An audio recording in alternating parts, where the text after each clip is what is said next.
bonsoir et bienvenue. C'est moi, Nabil. Ce soir, je vais vous raconter une petite histoire pour vous détendre et vous aider à vous endormir. Mais avant, je vous invite à cliquer sur le bouton s'abonner. C'est pour me soutenir et faire grandir cette communauté. Et maintenant, fermez les yeux, détendez-vous et éteignez toutes les lumières. On est parti.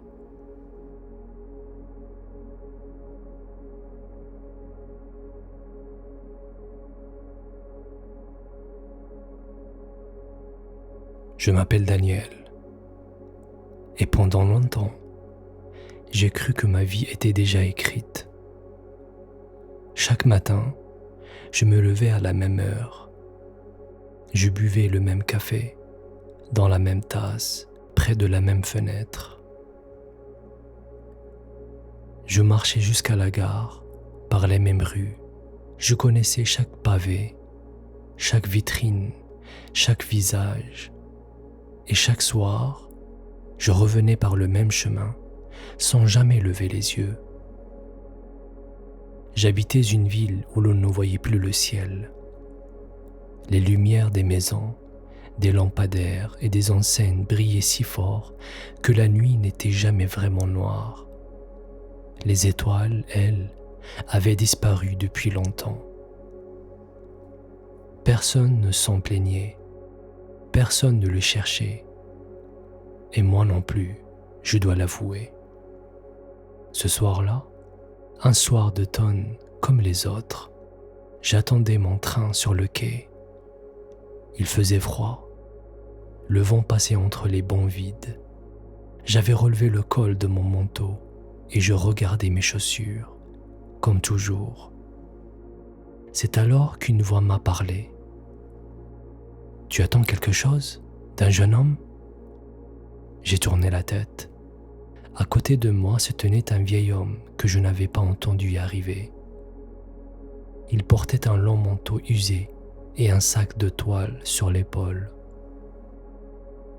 Son visage était creusé par le temps, mais ses yeux brillaient d'une lumière étrange, douce et vive à la fois. « J'attends mon train », ai-je répondu, un peu surpris. Le vieil homme a souri. « Bien sûr, tout le monde attend son train, ici. Mais ce n'est pas ce que je voulais dire. » Je n'ai pas su quoi répondre. Il y avait dans sa voix quelque chose de calme, comme s'il avait tout son temps, comme si les trains et les horaires n'avaient aucune importance pour lui. Il a posé son sac à terre, l'a ouvert lentement, et en sortit un papier plié, un papier ancien, jauni, abîmé sur les bords. « Tiens, m'a-t-il dit en le tendant, ceci est pour toi. » J'ai hésité. On ne prend pas un objet d'un inconnu sans raison.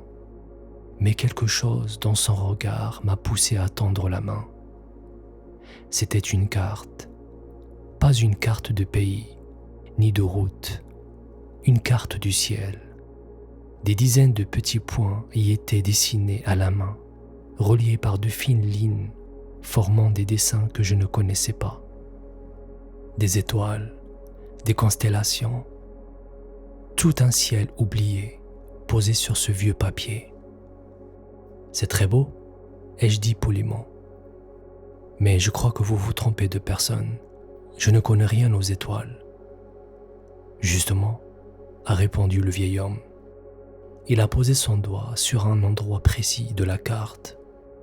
Là, au milieu des autres points, il y avait un petit cercle. Mais ce cercle était vide. Aucune étoile au centre, juste un rond tracé à l'encre, attendant que l'on remplisse.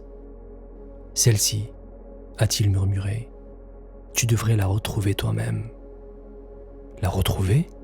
Mais elle n'existe pas, le cercle est vide. »« Elle existe, » a-t-il dit doucement. « Seulement, on l'a oubliée. Et ce qui est oublié n'est pas perdu, jeune homme. Cela attend, simplement. Au loin, j'ai entendu le sifflement de mon train. Quand je me suis retourné pour parler encore au vieil homme, il n'était plus là. Le quai était vide, comme s'il n'avait jamais existé. Je suis rentré chez moi, la carte dans ma poche. Je l'ai posée sur ma table, près de la fenêtre, et j'ai essayé de l'oublier, elle aussi. Une simple curiosité, me suis-je dit, le geste d'un vieil homme un peu perdu. Mais cette nuit-là, je n'ai pas dormi. Allongé dans le noir, je voyais le petit cercle vide flotter dans mes yeux. Et au fond de moi, sans comprendre pourquoi, je sentais qu'il me manquait quelque chose que je n'avais jamais cherché, quelque chose que peut-être m'attendait depuis toujours. Au matin, j'ai compris que ma vie, finalement, n'était pas encore écrite. Pendant 3 jours, j'ai essayé de vivre comme avant. Je me suis levé à la même heure, j'ai bu mon café près de la fenêtre, j'ai marché jusqu'à la gare, mais quelque chose avait changé. Chaque soir, en rentrant, je m'asseyais devant la carte du ciel et je regardais le petit cercle vide pendant des heures. Il ne me lâchait plus. Le 4e jour, je suis allé voir un libraire que je connaissais, un homme savant qui possédait des centaines de livres. Je lui ai montré la carte. « Pouvez-vous me dire quelle est cette étoile ?» lui ai-je demandé, en posant mon doigt sur le cercle vide. Le vieux libraire a mis ses lunettes. Il a regardé la carte longtemps, très longtemps. Puis il a sorti d'autres cartes du ciel, des vraies, des officielles, imprimées dans de gros livres. Il les a comparées une à une. « C'est étrange », a-t-il fini par dire. « Toutes les étoiles de ta carte existent. Je les reconnais, sauf celle-ci, à cet endroit précis du ciel. Il n'y a rien. Aucune étoile n'a jamais été notée là. » Alors le vieil homme s'est trompé. Ai-je dit. « Peut-être, » a répondu le libraire. « Ou peut-être pas. Les anciens disaient qu'il existe des étoiles que les livres ne connaissaient pas. Des étoiles qu'on ne trouve pas en regardant les autres, mais en regardant ailleurs. » Je suis sorti de la librairie, plus troublé encore. En regardant ailleurs. Mais où? Mais où ailleurs? Cette nuit-là, je suis monté sur le toit de mon immeuble. Je voulais voir le ciel, le vrai, mais comme toujours, les lumières de la ville le cachaient. Tout était orange et gris, pas une seule étoile, juste ce voile lumineux qui ne s'éteignait jamais. Et c'est là que j'ai compris quelque chose de simple. Tant que je resterai dans cette ville, je ne verrai jamais rien. Pour trouver une étoile oubliée, il fallait d'abord retrouver un ciel oublié, un ciel pur, loin des lumières. On disait que dans les montagnes, là-haut, la nuit était encore noire et profonde, plein d'étoiles comme d'autres voix. L'idée m'a fait peur. Partir, quitter ma ville, mon travail, mes habitudes, pour chercher une étoile que personne n'avait jamais vue. Sur les conseils d'un vieil homme disparu, c'était de la folie. Je le savais. Et pourtant, quelque chose en moi disait oui. Le lendemain matin, je n'ai pas bu mon café près de la fenêtre. J'ai pris mon sac. J'y ai mis quelques vêtements, un peu de pain, la carte du ciel pliée contre mon cœur. J'ai regardé une dernière fois mon appartement, ma tasse, ma fenêtre, toute cette vie si bien rangée. Une voix dans ma tête me répétait de rester. « Tu es bien ici, Tu ne manques de rien. Pourquoi tout abandonner? C'est la voix de la peur. Je le comprends aujourd'hui. La voix qui veut nous garder en sécurité, mais qui nous empêche de vivre. J'ai fermé la porte derrière moi. À la gare, j'ai pris celui qui allait vers les montagnes, tout au bout de la ligne, là où je n'étais jamais allé. Le train s'y mit en marche, les immeubles ont défilé, puis les usines, puis les derniers quartiers, et peu à peu, la ville a disparu derrière moi. Par la fenêtre, j'ai vu le paysage changer. Par la fenêtre, j'ai vu les paysages changer. Les champs ont remplacé le béton. Les arbres sont devenus plus nombreux. Au loin, les premières montagnes sont apparues, bleues et immenses, comme une promesse. Je ne savais pas où aller vraiment.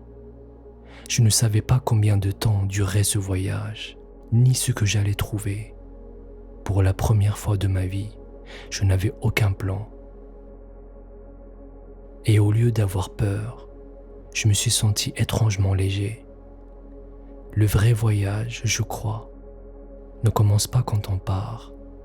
Il commence à l'instant où l'on accepte de ne pas savoir où l'on va. J'ai serré la carte contre moi et j'ai regardé les montagnes grandir. Le train m'a laissé au pied des montagnes, dans un petit village où la route s'arrêtait. À partir de là, il fallait marcher. J'ai marché tout le jour. Le chemin montait encore. Mes jambes me faisaient mal. Mon sac pesait sur mes épaules. Mais l'air était pur, frais, et je respirais comme je n'avais jamais respiré. Plus je montais, plus la ville et son bruit s'éloignaient. Plus la ville et son bruit s'éloignaient de ma mémoire. Quand le soir est venu, je n'avais nulle part où dormir. C'est alors que j'ai vu, au loin, la lumière d'un feu. Je m'en suis approché. Un vieux berger était assis sur une pierre, entouré de ses moutons. Il avait un visage doux et calme, comme s'il faisait partie de la montagne elle-même. « Je peux me réchauffer près de votre feu ?» lui ai-je demandé. « Assieds-toi » a-t-il répondu sans même me regarder. Je me suis assis. Le feu craquait, les moutons dormaient déjà, et le berger, lui, regardait le ciel. J'ai remarqué une chose étrange. Il ne baissait jamais les yeux vers ses bêtes. Il regardait toujours en haut. « Vous ne surveillez pas vos moutons ?» ai-je demandé. Il a souri.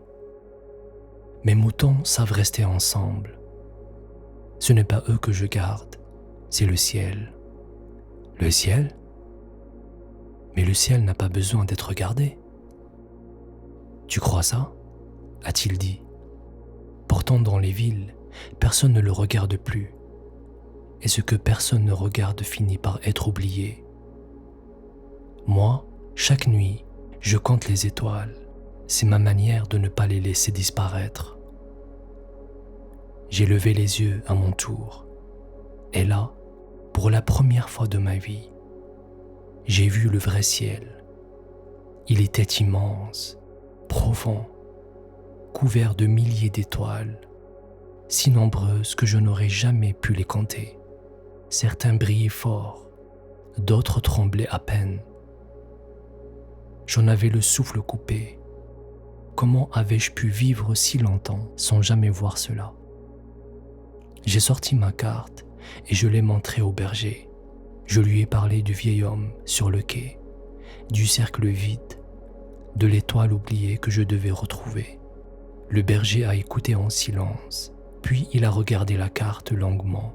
« Et tu penses la trouver en cherchant dans le ciel ?» a-t-il demandé. « Bien sûr, ou sinon... » Il a posé son doigt rugueux sur ma poitrine, juste à l'endroit du cœur. « On ne cherche pas une étoile avec les yeux, jeune homme, On la cherche avec ce qui manque en soi. Je n'ai pas compris. Je l'ai regardé sans rien dire. Toutes les étoiles là-haut, a-t-il continué, tu les vois parce qu'il fait noir. S'il y avait trop de lumière autour de toi, tu ne verras rien. C'est pareil pour ce que tu cherches vraiment. Parfois, il faut accepter le vide et le silence pour qu'une lumière apparaisse. Ton cercle vide, ce n'est peut-être pas un manque, c'est peut-être une place qui attend. Ces mots sont restés en moi comme une graine. Je ne les comprenais pas encore, mais je sentais qu'ils étaient justes. Cette nuit-là, je n'ai presque pas dormi, non pas à cause du froid, mais parce que je ne pouvais pas détacher mes yeux du ciel. Je regardais ces milliers d'étoiles et je cherchais parmi elles celle de ma carte. Je ne la trouvais pas, mais pour la première fois, je regardais vraiment. Je regardais avec attention, avec patience, avec le cœur. Au matin, le berger préparait déjà à partir avec ses moutons. Je l'ai remercié. « Continue de monter », m'a-t-il dit. « Plus tu montes, plus le ciel s'approche. Mais souviens-toi, ce n'est pas l'étoile qui est loin. C'est toi qui n'as pas encore appris à la voir. » Il s'est éloigné avec son troupeau et je suis resté seul un moment, la carte à la main. J'ai repris ma route, le cœur un peu plus léger et les yeux, pour la première fois, tournés vers le haut. J'ai marché pendant 2 jours encore. Le chemin redescendait cette fois vers une vallée verte et calme, traversée par une rivière. C'est là, au bord de l'eau, que j'ai trouvé une petite maison de pierre. Devant la porte, une femme était assise, occupée à tisser. Je m'étais arrêté pour la regarder, sans oser la déranger. Ses mains allaient et venaient sur le métier à tisser, vives et sûres. Et sous ses doigts, peu à peu, un dessin apparaissait sur l'étoffe. Un dessin que j'ai reconnu aussitôt. Des étoiles, des constellations, bordées de fils d'argent sur du tissu sombre. « Tu peux approcher », m'a-t-elle dit sans lever les yeux. Je t'ai entendu arriver depuis un moment. Je me suis approché. La femme n'était plus jeune, mais son visage gardait une grande douceur. Ses yeux, surtout, semblaient connaître beaucoup de choses. « Vous tissez le ciel ?» ai-je dit, étonné. « Je tisse ce que les hommes oublient de regarder », a-t-elle répondu en souriant. « Comme ça, au moins, ça ne disparaît jamais tout à fait. » Ces mots ressemblaient à ceux du berger. J'ai senti que je n'étais pas arrivé là par hasard. J'ai sorti ma carte du ciel et je la lui ai tendue. Je cherche une étoile oubliée. Un vieil homme m'a donné cette carte sur un quai de gare, il y a longtemps maintenant. La femme a posé ses mains. Elle a pris la carte. Et quand elle l'a vue, son visage a changé. Ses yeux se sont remplis d'une émotion que je ne comprenais pas. « Cette carte ?» a-t-elle murmuré. « Je la connais. Vous la connaissez ?» C'est moi qui l'ai dessinée. Il y a très longtemps, quand j'étais jeune. Je n'en croyais pas mes oreilles. Je me suis assis près d'elle, le cœur battant. « Racontez-moi » l'ai-je supplié. Elle a regardé la rivière un moment, comme si elle cherchait ses souvenirs dans l'eau qui coulait. « Quand j'étais jeune, a-t-elle commencé, je regardais le ciel chaque nuit. Je connaissais chaque étoile. J'ai voulu les dessiner toutes sur une carte pour ne jamais les oublier.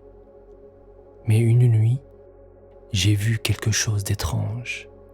À un endroit précis du ciel, je sentais qu'il manquait une étoile.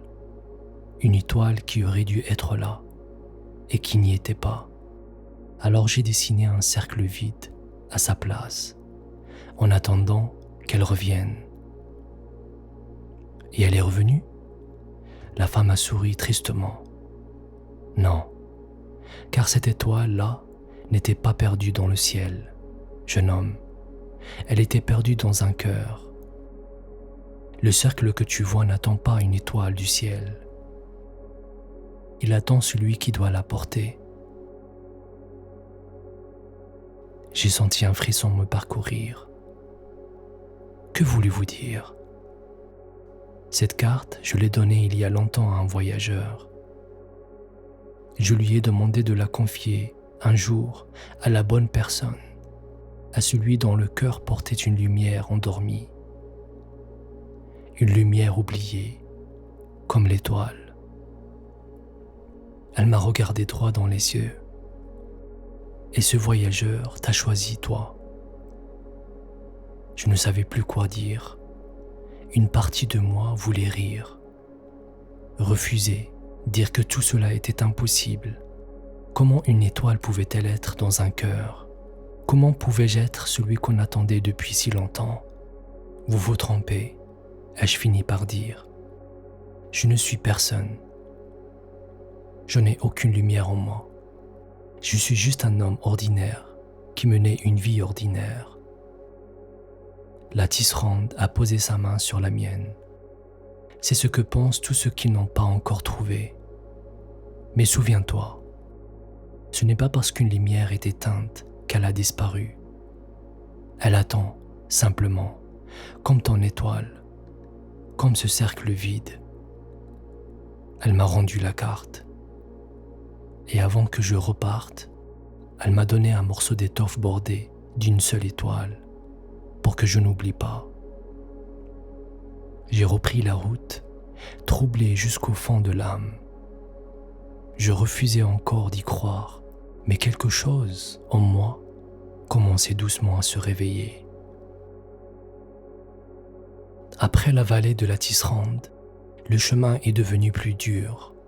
Les jours passaient et je ne trouvais rien, aucune étoile, aucun signe, juste mes pas, ma fatigue et ce cercle vide qui me suivait partout. Peu à peu, le doute s'est installé en moi. Et si tout cela n'était qu'une grande illusion? Et si le vieil homme du quai s'était moqué de moi? Et si la tisserande, malgré sa douceur, n'était qu'une rêveuse? Plus j'avançais, plus je me sentais ridicule, un homme ordinaire parti chercher une étoile qui n'existe pas. Un soir, épuisé, je suis arrivé près d'une vieille cabane au bord d'un chemin.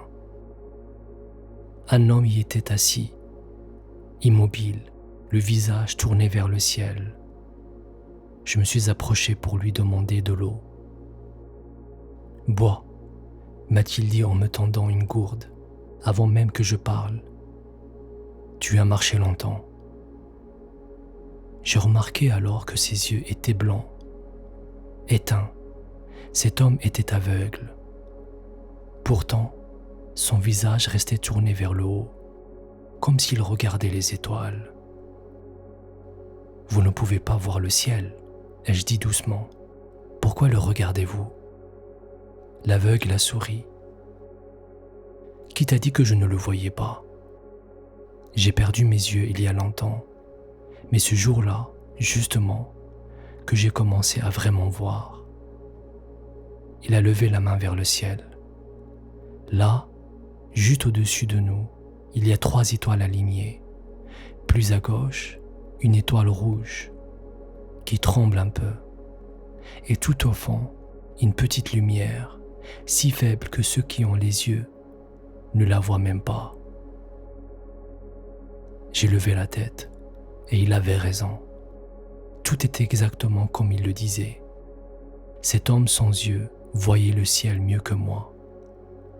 Alors je me suis assis près de lui. Je lui ai tout raconté, la carte, le cercle vide, le berger, la tisserande. Et puis mon doute, ma fatigue, mon envie de tout abandonner. Je crois que je me suis trompé, ai-je avoué. Cette étoile n'existe pas. Je vais rentrer chez moi. L'aveugle est resté silencieux un long moment. Puis il a parlé d'une voix calme.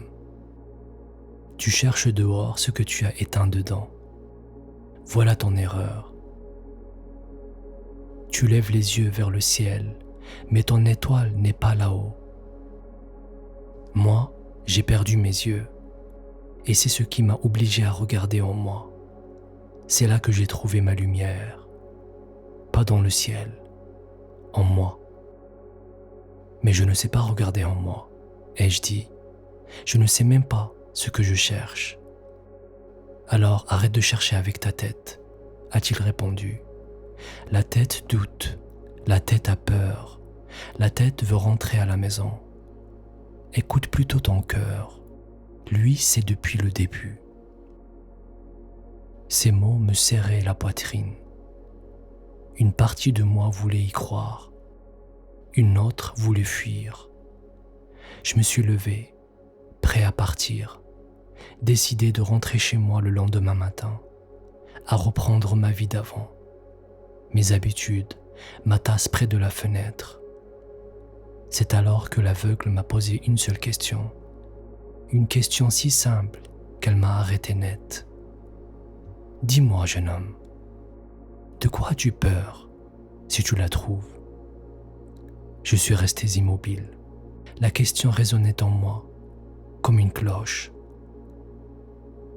De quoi avais-je peur?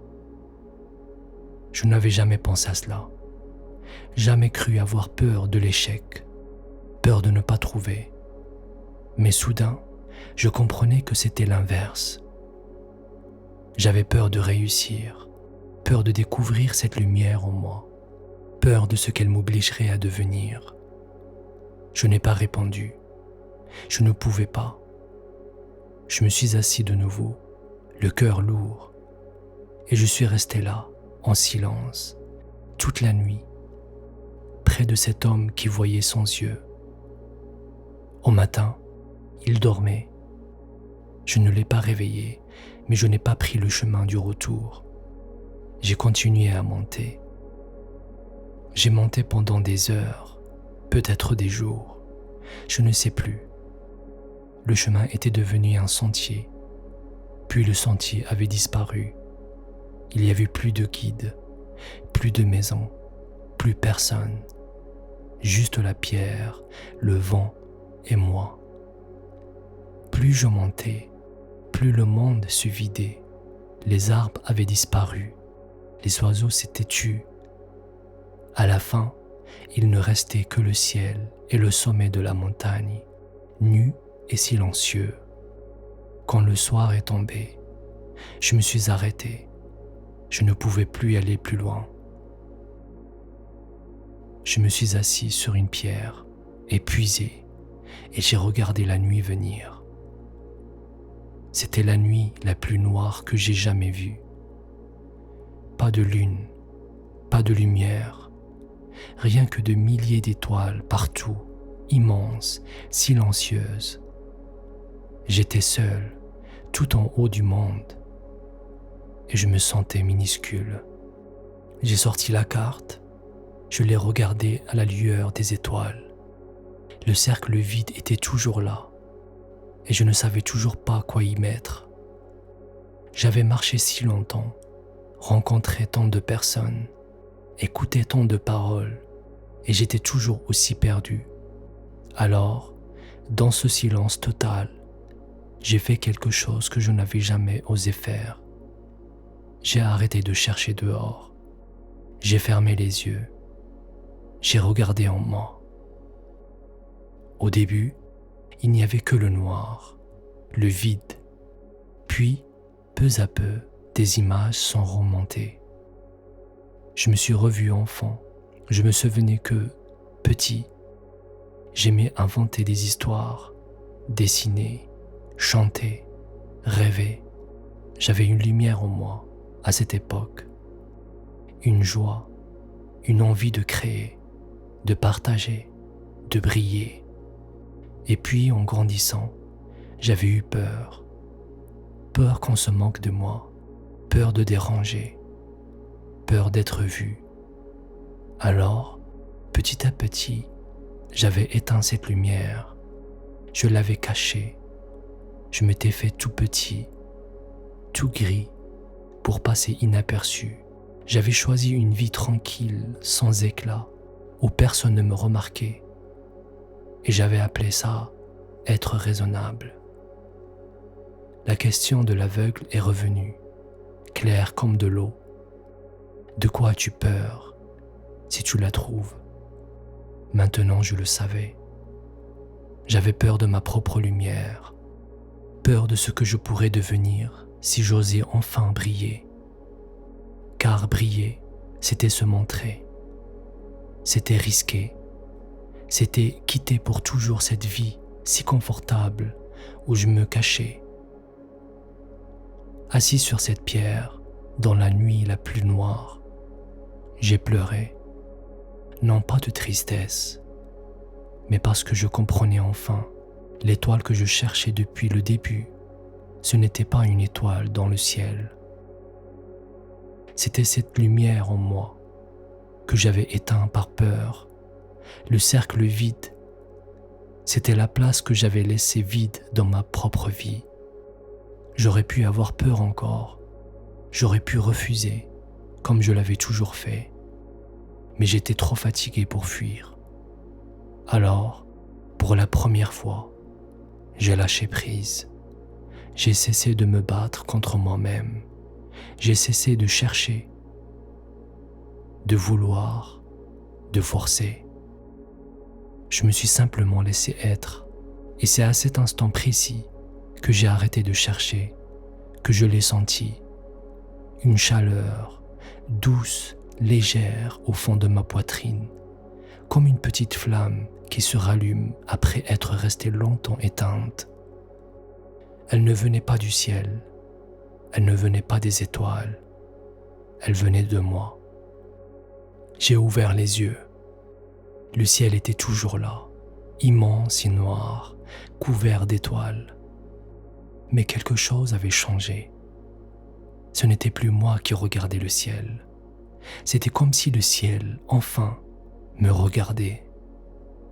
Je suis resté là, longtemps, sans bouger. La petite flamme grandissait doucement en moi. Je ne me sentais plus minuscule. Je ne me sentais plus perdu. Pour la première fois de ma vie, je me sentais entier. La nuit la plus noire était devenue la plus belle, et je savais maintenant ce que je devais dessiner dans le cercle vide. Au loin, derrière les montagnes, le ciel commençait à pâlir. L'aube approchait. L'aube s'est levée lentement sur la montagne. Le ciel est passé du noir au bleu. Puis alors, les étoiles se sont effacées une à une, comme si elles rentraient chez elles. Mais celle que j'avais trouvée en moi ne s'est pas éteinte. Elle brillait toujours, douce et chaude, au fond de ma poitrine. J'ai sorti la carte. J'ai pris le petit morceau de charbon qui restait de mon feu. Et là, sur le cercle vide qui m'avait suivi pendant tout ce voyage, j'ai dessiné une étoile. Ce n'était pas une étoile du ciel, c'était la mienne, celle que j'avais laissée éteinte pendant si longtemps. La carte était enfin complète. Je suis resté un moment à la regarder. Tout ce chemin, toutes ces rencontres, toute cette fatigue, pour comprendre une chose si simple. Je n'avais pas besoin de monter jusqu'au sommet du monde pour trouver ce que je cherchais. Cela avait toujours été là, en moi, mais il avait fallu tout ce voyage pour que je sois capable de le voir. J'ai pensé au berger. On ne cherche pas une étoile avec les yeux, mais avec ce qui manque en soi. J'ai pensé à la tisserande. Ce n'est pas parce qu'une lumière est éteinte qu'elle a disparu. J'ai pensé à l'aveugle. Tu cherches dehors, Tu cherches dehors ce que tu... J'ai pensé à l'aveugle. Tu cherches dehors ce que tu as éteint dedans. Chacun à sa manière avait essayé de me montrer le chemin, mais c'était à moi, seul, de faire le dernier pas. J'ai commencé à redescendre. Le chemin du retour me semblait différent. Pourtant, c'était le même. Les mêmes pierres, les mêmes sentiers. Mais moi, je n'étais plus le même. Je marchais le cœur léger, la tête haute. Je regardais le monde avec des yeux neufs. Tout me semblait plus vivant, plus beau, plus vrai. Je retrouvais la vallée, la rivière, mais la maison de la tisserande était vide. Je retrouvais le pâturage, mais le berger était parti plus loin avec ses moutons. Je ne les ai pas revus. Peut-être n'avais-je plus besoin d'eux. Ils m'avaient donné ce qu'ils avaient à me donner. Le train m'avait ramené dans la ville. Par la fenêtre, j'ai vu les montagnes s'éloigner, puis les champs, puis les premières maisons. La ville est réapparue avec ses lumières, son bruit, son ciel toujours voilé. Avant, cette ville m'aurait fait peur. J'y serais rentré pour me cacher de nouveau, pour éteindre ma lumière et reprendre ma petite vie grise. Mais plus maintenant. Je suis rentré chez moi. J'ai retrouvé mon appartement, ma tasse, ma fenêtre. Tout était comme avant, sauf moi. Le lendemain, je n'ai pas repris mon ancienne vie. J'ai recommencé à créer, à rêver, à partager. J'ai laissé ma lumière briller, sans peur. Et peu à peu, les gens autour de moi l'ont vu. Certains se sont approchés, d'autres à leur tour ont osé rallumer la leur, car c'est ainsi que fonctionne la lumière. Quand on ose la montrer, elle réveille celle des autres. Le temps a passé, je n'ai jamais oublié mon voyage. La carte du ciel, je l'ai gardée précieusement.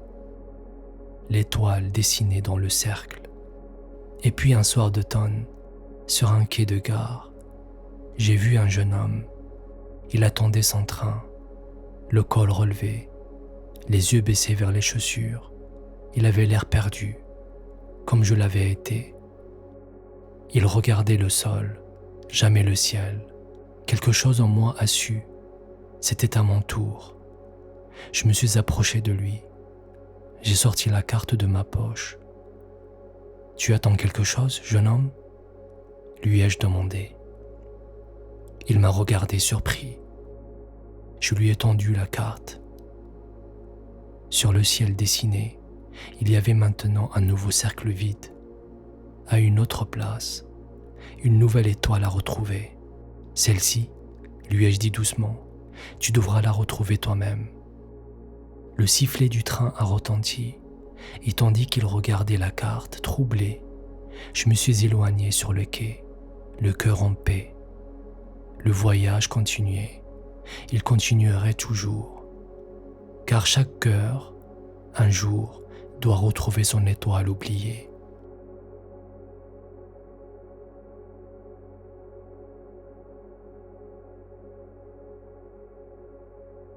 Et voilà les amis, j'espère que cette petite histoire vous a plu.